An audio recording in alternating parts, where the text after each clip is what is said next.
All right. Welcome to Kettlebell Corner, where strength meets... We're live now.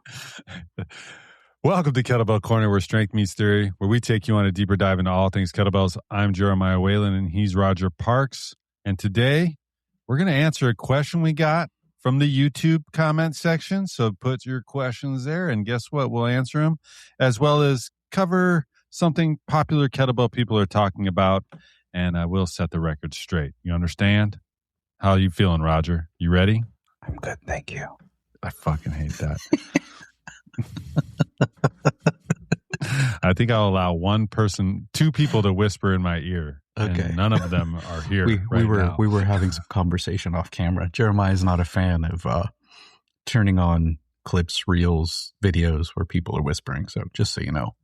Like straight away, just like, hey, I just want you to know kettlebells rule. It's creepy ass shit. All right, anyways. All right, let's get to this question, Roger. Okay. Why? Let's spare the people this.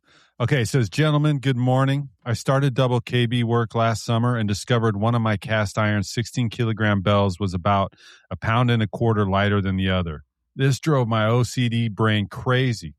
The solution was to alternate bells every set like you would if you had mixed bells. But the weight difference still irks me. Does it really make a difference? 1 or 2 pounds? I'm trying to come up with a way to even them out. Roger, you are always talking about physics, nerd. Center of mass, lines of force. Do I risk throwing those things off in an attempt to even out the negligible weight difference? And he didn't say you were a nerd, Roger. I did. No, it's true. Thanks for that question, John. What do you say, Roger? Well, first of all, I think there's a lesson here. And whenever you're buying anything, be aware that it may not weigh what you think it weighs. And that applies to kettlebells. It applies to plates. This is absolutely a thing. Spouses. I'm going to leave that one alone. I said spouses, Roger. How many people are you married to?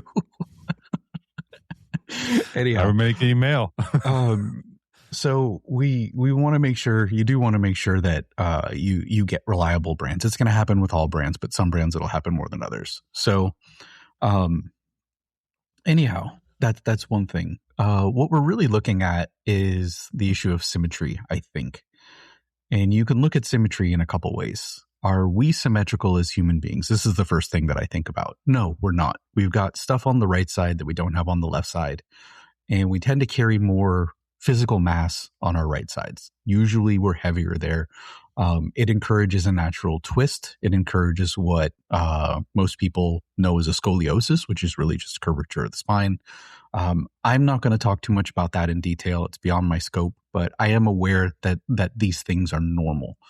So if you're looking at this idea of superimposing symmetry of weight on top of an asymmetrical person, you're running into problems right there already. So if you truly want to keep both sides balanced out, you're probably better off keeping the heavier bell on the left side because the right side's heavier anyway. So that's the first thing I'll tell you.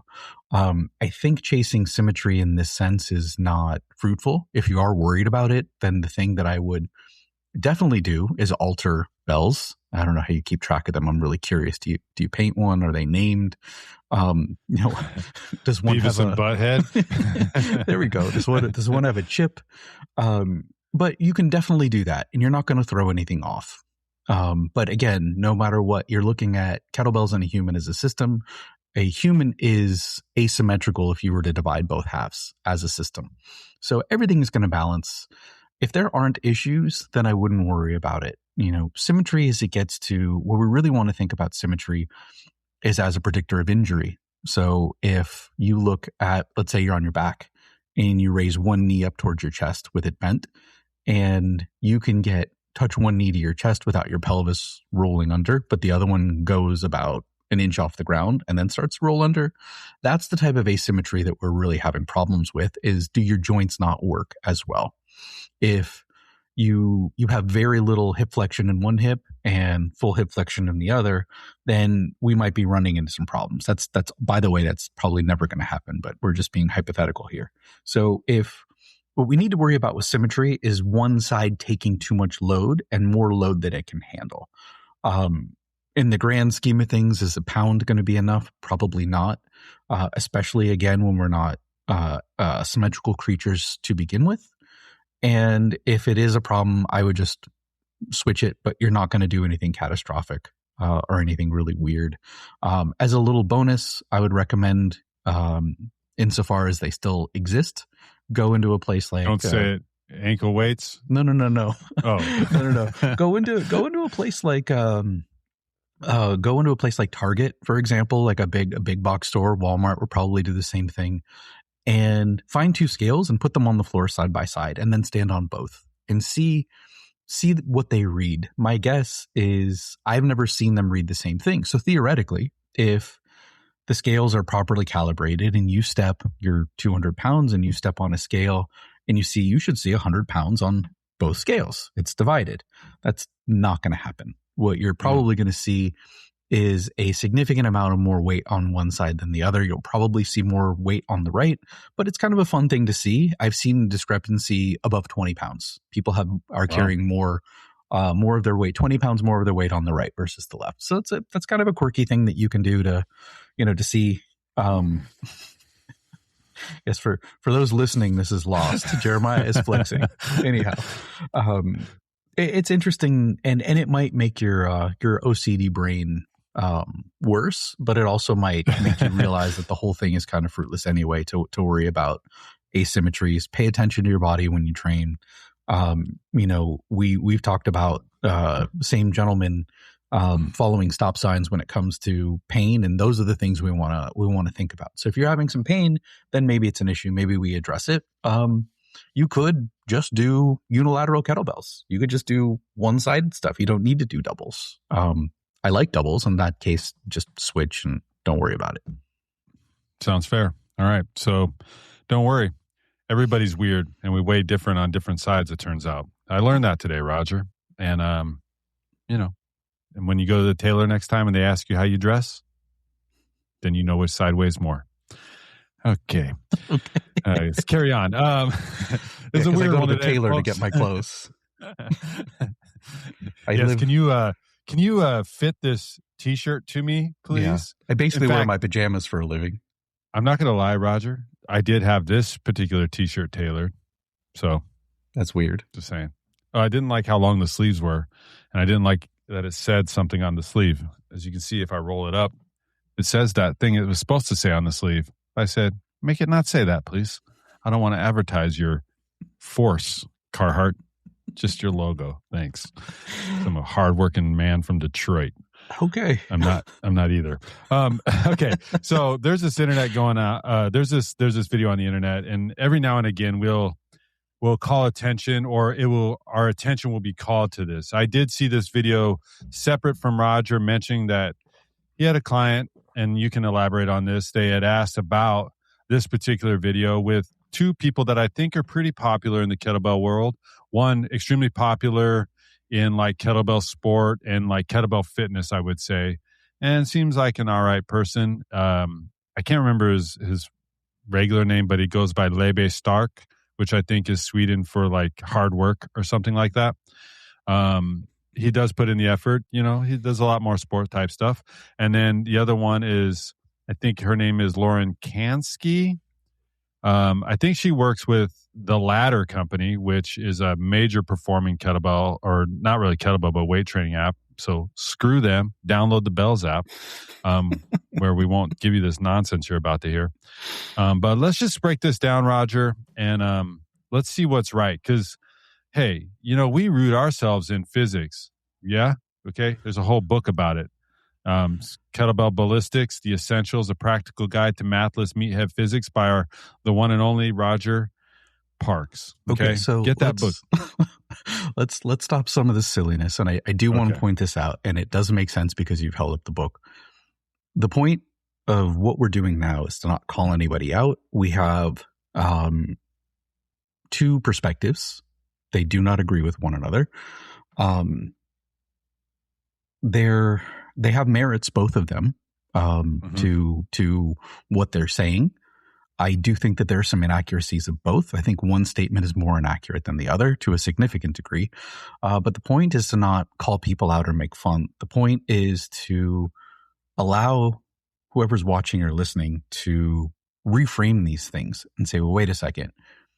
Let's take this information and put it through a filter where we can actually get some answers. Because a lot of fitness has to do with mentors and disciples and, gurus and all of that stuff. And you've got a long line, which is sometimes inaccurate. And, where people say this is the way it is, and then you don't question it because this is the person, right? So-and-so said this, and undoubtedly they've got these amazing credentials. They're in great shape. So we don't question it. So a lot of the inaccuracies in fitness don't come down to a lack of intelligence or laziness or anything like that. It's just, I never really thought to question this thing.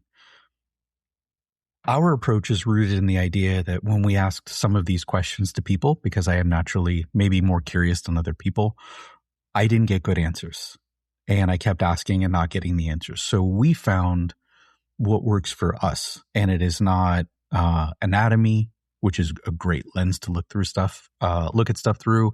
It is not biomechanics. It is physics in a simpler way, because biomechanics has a weird way of looking at things that didn't really make sense to me. So once we figured out what it was that we needed, we can now take situations like this and put them through a little bit of a filter.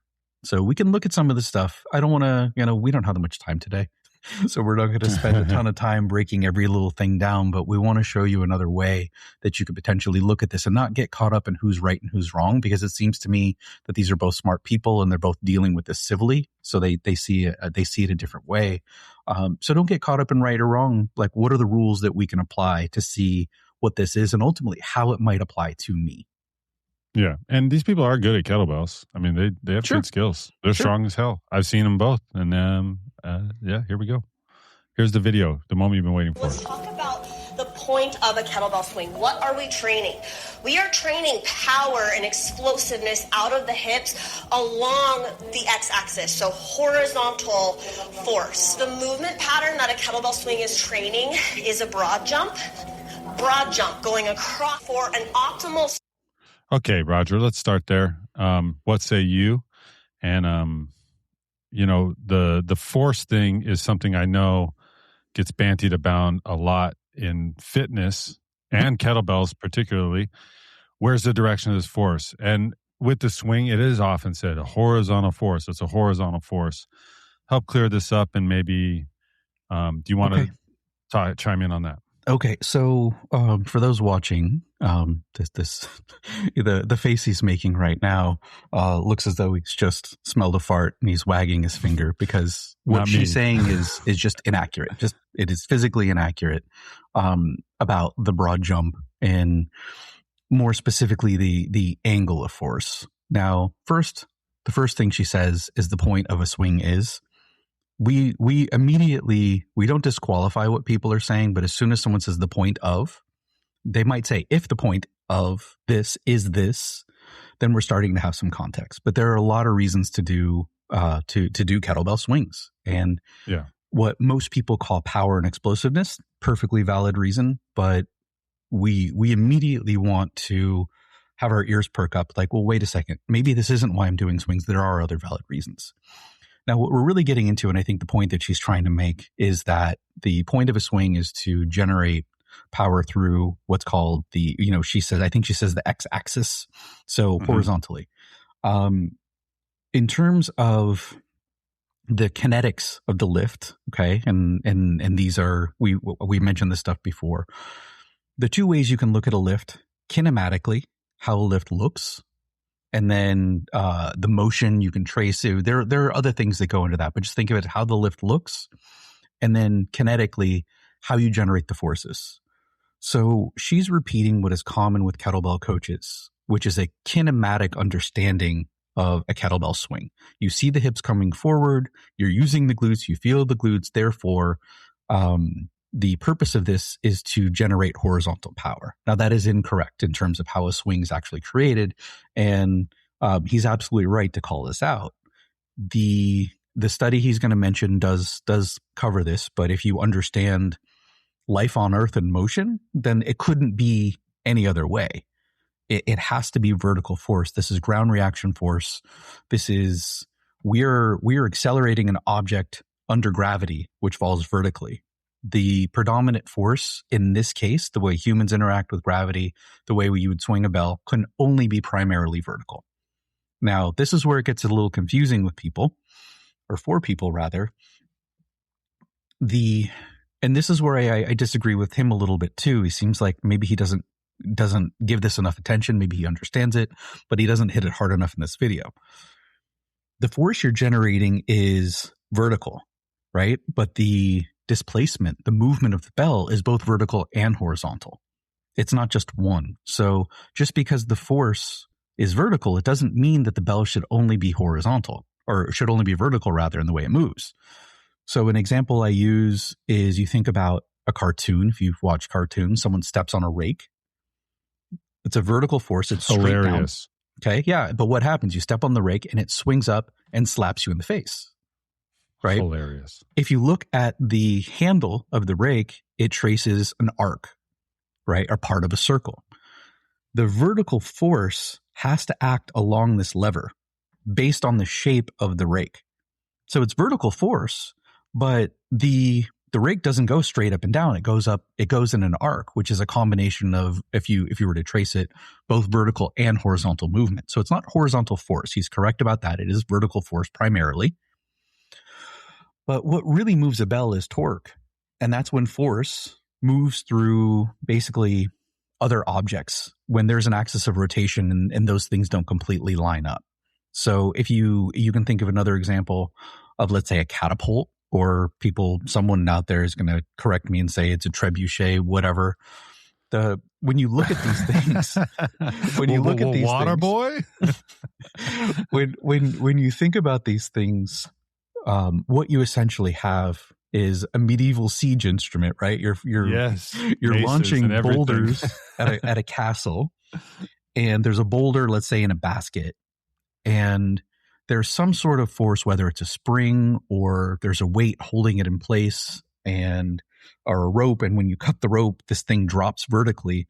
All of that vertical force is going to be translated into an arm, right? You can't create just direct vertical force with this thing, because these objects have substance, right? Our bodies have mass. So when we're using our legs to push down and create this vertical force, it can't act directly in the vertical way. It has to go through our bones, which have pivots, and they have length and mass. So as we go from, let's say, a bent position in the backswing, like you can see in the video now, she's getting ready to go into the backswing. She's bent, and as she straightens up, she's going to be putting vertical force into the ground, just like stepping on that rake. And then her torso is going to swing. If you look at it, it's going to swing just like the handle of a rake, right? Or an arm of a catapult. It's going to swing, and along with it, it's going to propel her arms, which are in front of her torso. That's how kettlebell swings happen. So when you look at the forces, they're absolutely primarily vertical, but the vertical force causes torque to happen, or we can call it angular acceleration in a portion of a circle. And that's really where our kettlebell swing comes from. So first point, he's definitely accurate, but I'd like him to be a little more accurate. Let's keep watching the video. Let's hear what he says. Optimal swing to happen, we want the kettlebell to get as far away from our body as possible, which means we need to extend our arms. If you were to let go of the kettlebell, please don't. Let's stop this. Optimal, I think, is the word here. Okay. Optimal to who? To whom? Yeah, or for what? Yeah. Or for what? And he's already making faces as though, the kettlebell shouldn't get that far away from the body. Now, this is what we need to think about. As the kettlebell gets away from the body, as it moves away from the body, the vertical force has been put into the ground with your legs. It channels upward. The ground reaction force kind of channels upward, transfers from joint to joint to joint. You have an acceleration of the torso, which causes the bell to swing. And the arms, being at length, can be useful. This is where I disagree with him about this. And this is going to be context dependent. You may want some situations where the arms are closer. You may want some situations where the arms are farther. So let me preempt and talk about some times where I would prefer someone going to the length of their arms. One, we want to think about repeatability. If you have a standard where your swing ends up at least at chest level and your arms are straight out, then you have a gauge. Have I put enough force into the floor to make this bell swing? So let's say you are doing really well and you got your 24 kilo bell and you're swinging to chest height. Then all of a sudden you pick up a 28 and you're not getting it there. If your arms are bent, you don't understand the degree of the bend. And now that doesn't mean that the exercise is useless, but there is a scenario where if you get it to the same height every time, there's a monitoring process. You can see, am I actually generating force to achieve the same objective? Think about running a race, right? If you want to time yourself and see if your times improve, you got to run, the whole track, 400 meters. If you're running the same time, it's like, well, today the track is, 300 meters and tomorrow it's going to be, 476. Then we don't have the same context. So the arms getting to roughly the same place does give us some repeatability. It also makes sure that the body has gone through its natural arc, because when you do swing, now what she suggests and some other people I know she's aligned with do suggest is that you flip the arms out, which I don't agree with. I don't think that makes sense to emphasize the reach. I don't think that that's right. I don't think there's a point to it. I think that what they're doing is I think they're misreading the scenario and they're trying to generate what they think is horizontal force when it's actually vertical. But if you let everything just happen, the arms will want to go to their natural length, and there's nothing unsafe about it. Now, if your form is incorrect, then yes, with the arm straighter, there will be more torque on the spine. That's absolutely true. But if the swing is safe, and that's really important for context, then it's not any less safe. So that's the second reason is we're expressing full force. Say we're letting all of the force we generate be expressed, and we're not putting brakes on it. The third thing is in physics, there's something called work, and work isn't just doing something hard. If I pick up a 40 kilo kettlebell and I'm holding it in the rack position, I have done work to get the bell from the floor into the rack. If I have to hold the bell in place and it does not move for 10 minutes, I am not doing any additional work from a physics standpoint. It might be hard, I'm burning calories, but I'm not doing more work. So that's just a basic idea of what work is. Work requires energy. The more work you do, which is calculated based on distance or displacement that an object moves, more work means you have to generate, you have to use more force, and you do have to use more calories. So if you want to make it harder, let's just, keep it simple. If you want to make it harder, then you have to do more work. And the bell going farther is something that you can talk about that. And we can talk about the way back, potential energy of the bell falling from farther away. If you want to maximize your stretch shortening cycle, maximizing potential energy, there are a lot of arguments for letting the arms go straight as long as you can control it. So we'll leave it there for now. So I've kind of preempted some of this other stuff. So let's let this play. It would travel far across the room. It doesn't go up towards the ceiling. The minute when it's loading your lower back, it's throwing off your mechanics, and it's just making it more of a vertical force. So the throwing off the lower back is not right. His assumption that the arms being long is injurious that he makes later is incorrect, but hers that when you have a more vertical trajectory of the bell is bad for your lower back. This is kettlebell nonsense that's been around for a long time. This whole idea, because then every clean would be the worst thing you ever did, and every snatch would be the worst thing you ever did. So this whole idea of don't squat your swings. Now there are reasons why you may not want to squat your swings, which is when they move more up and down rather than front to back. But doing this does not inherently expose you to injury. There are too many factors that are going to determine when you get injured, and an incorrect technique exposes you to injury. The path does not, because there are plenty, you spending time, for example, learning kettlebell sport, you do a lot of vertical trajectory, and your back doesn't hurt, does it? No. Okay. Vertical force. The minute I start bending my elbows, it's creating a vertical force. We don't want. So yes, you should extend your elbows. That is not accurate. Ground reaction forces in the swing, the clean, as well as the snatch are predominantly vertical, roughly 80 to 90%. And the heavier the bell gets, the more it goes upward. A paper by Neil May highlights this. So you can look at the study. It does highlight that's true with reality.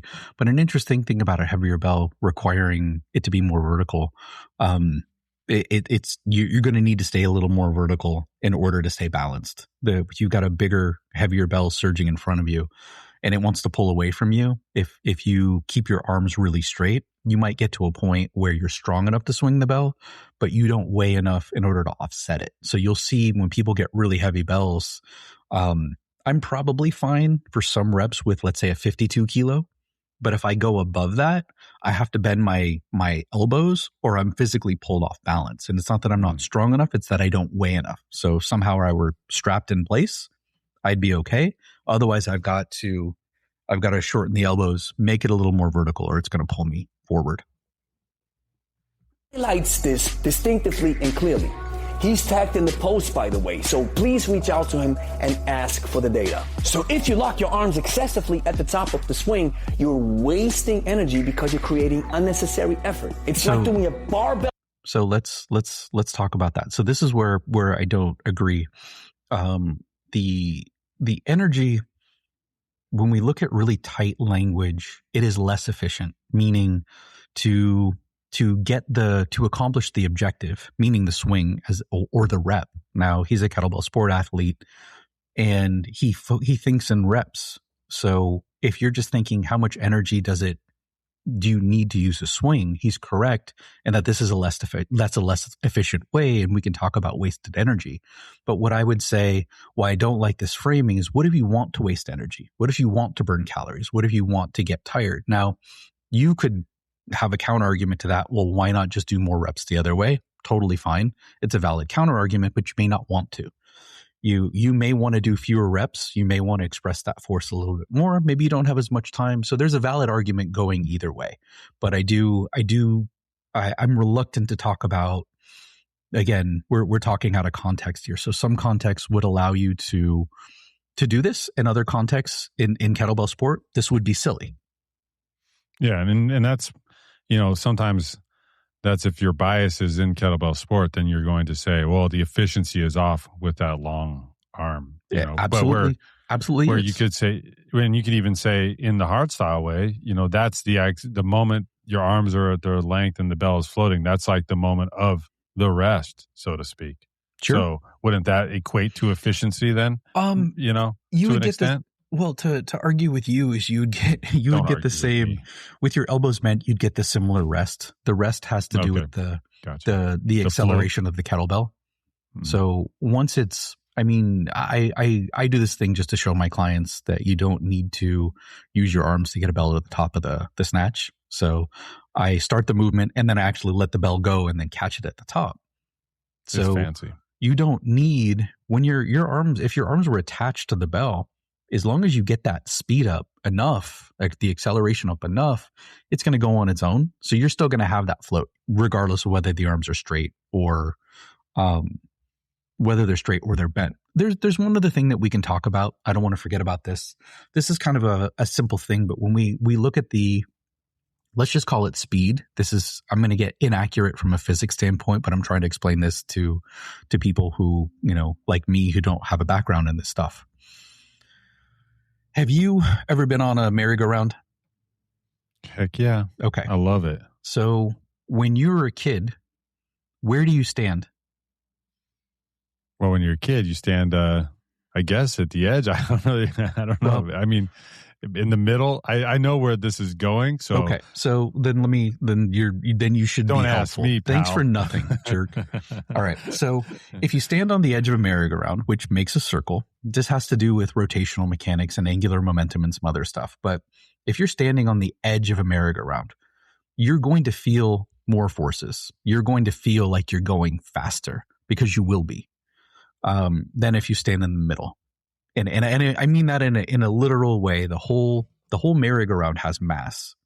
And if you were to draw a line, one line that goes from the middle of the merry-go-round to the edge, and you were to stand on the edge, then you need to actually cover more distance than the middle. If you see how far these 2 points travel, the point on the edge of the merry-go-round is going to cover more physical distance than the point in the middle to make one revolution. And it's really easy. It's really easy to see this in person. If you have an example, you could look at a turntable, you could look at a merry-go-round, but the center of an object, in a sense, is moving slower than the outside of an object. So if you want to feel the full speed, and you're a kid like I was, you go way to the edge, and because you want to go fast. Now, when you've been there for a while and you feel like you're going to throw up, then you crawl or pull the bar, and you get to the middle. And then you close your eyes for a little bit, and it's a little bit easier to handle. Another practical example would be a baseball bat. So when you swing a bat, the end of the bat is moving farther than the handle of the bat. It physically goes farther. And it's all one thing, right? So all the points on the bat need to go through the same plane of motion at the same time, but the ends of the bat have to go farther, and that greater distance traveling at the same speed means it needs to. Let me back up. In order for all the points on the bat to go through one full swing, the end of the bat needs to be going faster than the handle, or the end couldn't keep up. Because how else would you be able to complete one revolution in the same time, in the same moment, if you weren't going faster? If you were running a shorter track and I was running a longer track, for any track athletes out there, they know that the lanes are not all the same, right? The ones toward the middle are actually a little bit shorter. So for me to stay in the outside lane and to run the same race, I'll technically have to go faster.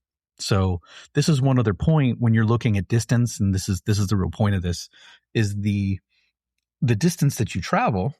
Okay, when you have a longer arm, if you want it, for whatever reason, your goal is to accelerate the bell as much as possible. If that is part of your goal, then you are going to do so with a straight arm, because the end of your arm will literally and physically be moving faster than your shoulder.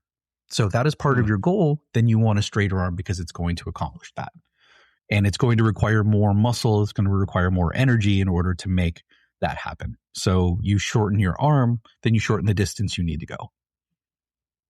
Does that make sense? Back squat with the barbell not sitting perfectly along your center of mass. You can squat, but it creates unnecessary effort, because as you move outside that vertical line, your body has to struggle to stay inside of it. So if the bell is already traveling at a vertical path, do not go outside of it. Well, so at the same time, let's pause this. So this is true in a way where you want to minimize torque and make things, with certain lifts. If the goal is to lift heavy, then you want to respect these lines. But you're never going to be able to do true vertical. And in fact, the only way to maintain a pure vertical trajectory in a swing, which you wouldn't be able to do, you would have to lean way back, because the bell can't go from the feet all the way up through your body. It's got to go through some. You basically have to limbo to make that happen. Essentially, you have to go through some arc. So again, it's, is it wasted effort? And that might be bad for your back, Roger. Okay. It might be. There are certain things that will be and certain things that won't be, but you may want things to be harder. If you look at certain exercises, if I want to do a bench press, right, then I'm going to want to have things in a particular way. But what if I do a fly? I don't know anyone who could, let's try to compare apples to apples. If we're looking at a dumbbell chest press where you bend the elbows, I don't know anybody who can fly the same weight that they can press, right? And that has to do with the lever arm being longer, and you're not getting the benefit of extra muscles, et cetera, et cetera. But in certain situations, you want to make it harder to get a training effect. That is a perfectly valid point in fitness, is that sometimes we want to make things harder in order to achieve a particular objective. True that. All right. Do we need to continue on with this guy? There's about 20 seconds left before he advertises something. Let's give him 20 seconds and see if there's anything else. Time, I don't pull the kettlebell in like a T-Rex needle. I don't overbend, I don't overstraighten my arms, I just keep them loose because the focus is here, on the glutes. And above all, make sure your hinge is crisp. She responded, by the way, but saying that I do it like this because that's how I've been taught is not a valid argument. If you want to learn more about kettlebell... All right, so here he goes. Let's get rid of his code here. Jeez Louise. Come on, bro. I meant to edit that out, but I was like, yeah, it's here. We'll stop it. First off, yes, he shouldn't wear underwear and a sweatshirt for a video. I'm just saying. That's what it looks like. And I'm no fashion police, as you can see. Well, I did tailor my T-shirt. You correspond with him directly. I'm not going to weigh in on that. No. We'll get him on the show, Roger. But the idea of it being the glutes, I also have a little bit of an issue with that.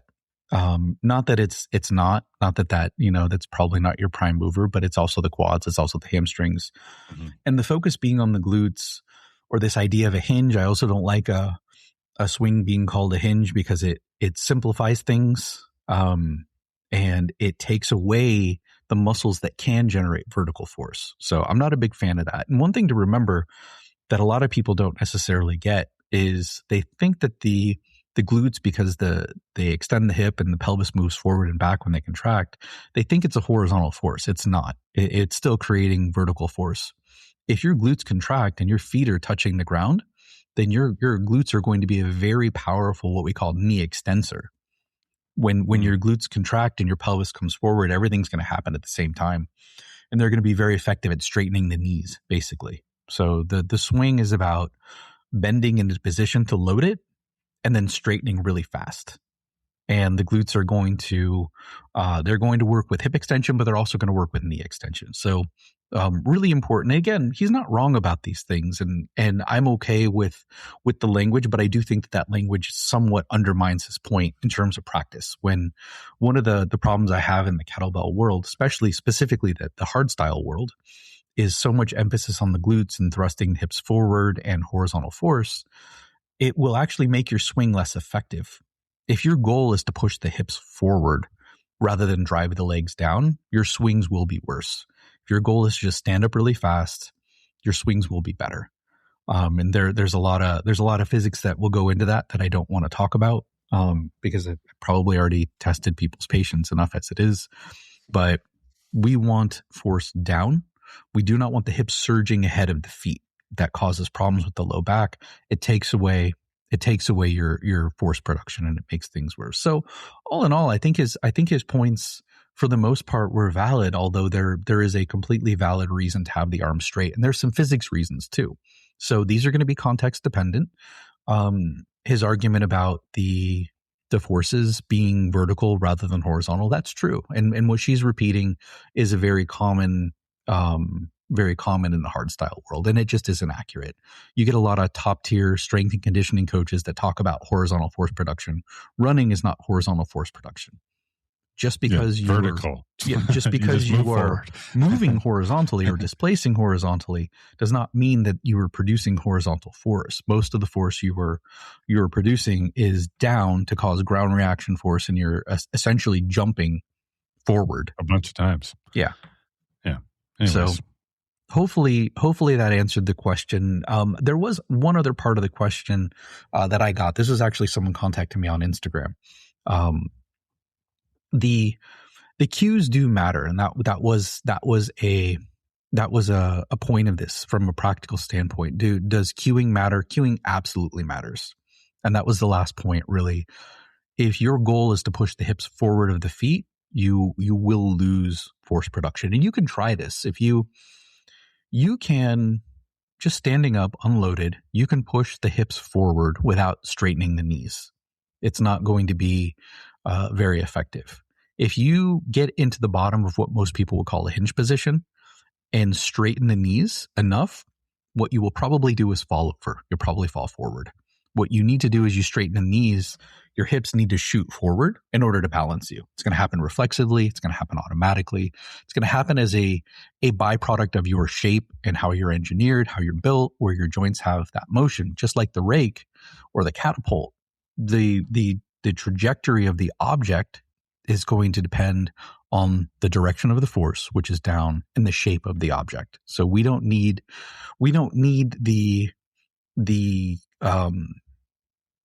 broad jump cue unless it's somehow relevant in context, because I will still say the best cue is the one that works. So it can be incorrect, but if I have someone who's not, let's say, bringing their hips all the way forward, which is common, if I have someone who's doing too much of a squat, which will rob you of your total distance, which robs you of your ability to generate force optimally, then I might say, let's bring the hips forward more. As long as nothing else changes, I might try it. If it's the right thing, I'm going to do it. I don't care about physics and I don't care about anatomy or studies. What I care about is, does my client get a better experience of the swing? And do they have that moment where like, oh, that felt so light? That's what I'm after. I don't care about all the other stuff. So yes, the cues matter. But in this case, the cue would be technically incorrect, but that doesn't mean that it's also not useful. All right. And if you want your swing to be better and you're listening to this before March 28th, you can come join us in Woodland Hills at the Los Angeles area at Ionics and get your swing tightened. Remember, the swing is the best exercise on earth. Always. Just kidding. For everybody. Yes, for everybody. And again, get this book. You know, the stuff he talked about, this isn't even a long book. It's 120 pages. It's worth your time. Maybe an hour and a half of a once through and then a 10-year dive in deep afterwards.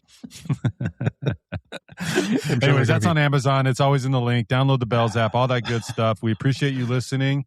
And if you have some videos that you need some clarification on, you can always send those to us. Instagram's an easy way to do that. And maybe we'll address it. But if you have a question, we will address it. So put it in the comments or email. You know the deal. All the links are here in the description. So handle it. All right. Anything else, Roger? No, I think we're good. All right. Stay strong, everybody. Bye, everybody.